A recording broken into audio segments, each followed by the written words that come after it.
గత 12 ఏళ్లలో ఈ దేశంలో ప్రధానమంత్రిగా అధికారంలో ఉండి అదానీ అంబానీ లాంటి కార్పొరేట్లకి దేశ ప్రజల కష్టాన్ని సంపదని దోచిపెట్టాడు.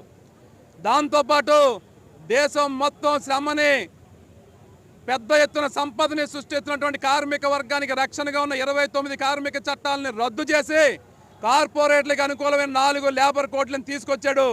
ఈ లేబర్ కోడ్లు కార్మిక హక్కుల్ని హరిస్తున్నాయి, కార్మికులను యజమానికి బానిసలుగా మారుస్తున్నాయి.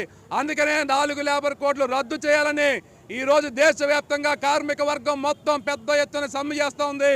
దాంతోపాటు గ్రామీణ ప్రాంతాల్లో పేదలకి ఆహారం అందిస్తున్న, ఉపాధి కల్పిస్తున్న మహాత్మా గాంధీ జాతీయ గ్రామీణ ఉపాధి చట్టాన్ని కూడా రద్దు చేసి ఇవాళ భూస్వాములకి వ్యవసాయ కూలీల్ని తాకట్టు పెట్టినటువంటి విబిజి రామ్జీ చట్టాన్ని రద్దు చేయాలని, విద్యుత్ సంస్కరణ చట్టాన్ని రద్దు చేయాలని చెప్పని దేశవ్యాప్త సమ్మె తూర్పుగోదావరి జిల్లాలో జయప్రదంగా జరుగుతోంది. రాజమండ్రిలో వేలాది మంది సమ్మె చేసి పెద్ద ఎత్తున నిరసన తెలియజేస్తున్నారు. మోడీ ప్రభుత్వానికి హెచ్చరిక చేస్తూ ఉన్నాం, ప్రజా వ్యతిరేక చట్టాలను వెనక్కి తీసుకోండి, లేకపోతే ప్రభుత్వం మీద పెద్ద ఎత్తున తిరుగుబాటు వస్తుందని చెప్పని గట్టి హెచ్చరిక చేస్తూ ఉన్నాం. నరేంద్ర మోడీ ప్రభుత్వం తీసుకొచ్చిన 4 లేబర్ కోడ్స్ను వెంటనే రద్దు చేయాలని కోరుతూ భారత కార్మిక బంద్ ఈరోజు స్వచ్ఛందంగా జరుగుతుంది. ఇప్పటికే దేశవ్యాప్తంగా ఉన్న సంఘటిత అసంఘటిత రంగం లక్షలాది కార్మికులు, బ్యాంకింగ్ రంగం, ఇన్సూరెన్స్ రంగం, అన్ని రంగాల కార్మికులు కూడా ఈరోజు రోడ్డు మీద స్వచ్ఛందంగా వచ్చి నరేంద్ర మోడీ ఈ విధానం మానుకోవాలని చెప్తున్నారు. బ్రిటిష్ కాలంలోనే కార్మిక హక్కులు ఉన్నాయి, కార్మిక చట్టాలు ఉన్నాయి. ఆనాడు కార్మిక చట్టాల కోసం పోరాడు సాధించుకుంటే నేడు నరేంద్ర మోడీ ప్రభుత్వం ఈ కార్మిక హక్కులను చట్టాలను హరించవేస్తుంది. అందుకనే ఆనాడు బ్రిటిష్ ప్రభుత్వానికి వ్యతిరేకంగా కార్మిక లోకం అన్ని వర్గ ఎలాగైతే ఉద్యమాలు ఇచ్చారో నేడు మోడీకి వ్యతిరేకంగా మరో స్వతంత్ర పోరాటం చేయవలసిన అవసరం ఉంది. ఇది గాడ్సీని చంపిన ప్రభుత్వం ఇది. ఈ ప్రభుత్వం ఎంతకాలం కుదరదు కలిసి మేము పెద్ద ఎత్తున ఉద్యమం చేస్తున్నాం.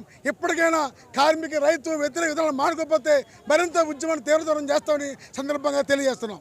నరేంద్ర మోడీ గారు ఏదైతే లేబర్ కోడ్స్ 4 ప్రవేశపెట్టాడో చాలా దారుణమైన విషయం. కార్మికులకు ఏవైతే హక్కులు ఉన్నాయో ఆ హక్కులన్నీ కూడా కాలరాసి ఈ 4 కోడ్లని పెట్టి ఇంప్లిమెంట్ చేయడం అనేది చాలా దారుణం. నరేంద్ర మోడీ ప్రధానమంత్రి అయిన నాటి నుంచి కూడా ఈ భారతదేశంలో ఉన్నటువంటి ప్రభుత్వ రంగ సంస్థలన్నింటినీ కూడా, గవర్నమెంట్ ఇండస్ట్రీస్ అన్నింటినీ కూడా అదానీ అనేటువంటి తన బెనామీకి, అలాగే ముఖేష్ అంబానీ అనే ఒక వ్యక్తికి ఇండస్ట్రీస్ కానివ్వండి, ఇవన్నీ కూడా గవర్నమెంట్లో ఉన్నటువంటి ఇండస్ట్రీస్, ప్రభుత్వ సంస్థలు అన్నిటి కూడా ప్రైవేటు పరం చేసి ఇవన్నీ కూడా ప్రజలు అందరికీ కూడా రిజర్వేషన్లు అనే సౌకర్యం లేకుండా భారత రాజ్యాంగాన్ని పాడు చేసే విధానాన్ని ఆయన కొనసాగిస్తున్నాడు.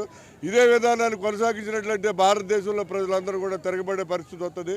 తక్షణం మరి నరేంద్ర మోడీ గారు ఏవైతే ప్రవేశపెట్టాడో 4 లేబర్ కోడ్లు రద్దు చేయాలని, కార్మిక హక్కులను పరిరక్షించాలని, కార్మికులకి 8 గంటల పని టైంని, రోజుకి 8 గంటల పని టైంని ఇవ్వాలని, అలాగే మినిమం వేజ్ 25,000 రూపాయలు మినిమం వేజ్ ఇవ్వాలని చెప్పి, అలాగే హక్కులన్నీ కూడా కాపాడాలని చెప్పి కోరుతూ ఈరోజు రాజమండ్రిలో చేస్తున్నటువంటి ఈ యొక్క ఉద్యమానికి విపరీతమైనటువంటి స్పందన వచ్చింది. కార్మికులందరూ కూడా సంఘటిత అసంఘటిత కార్మికులందరూ కూడా ఈ ఉద్యమంలో పాల్గొన్నారు. పాల్గొన్న అందరికీ ధన్యవాదాలు.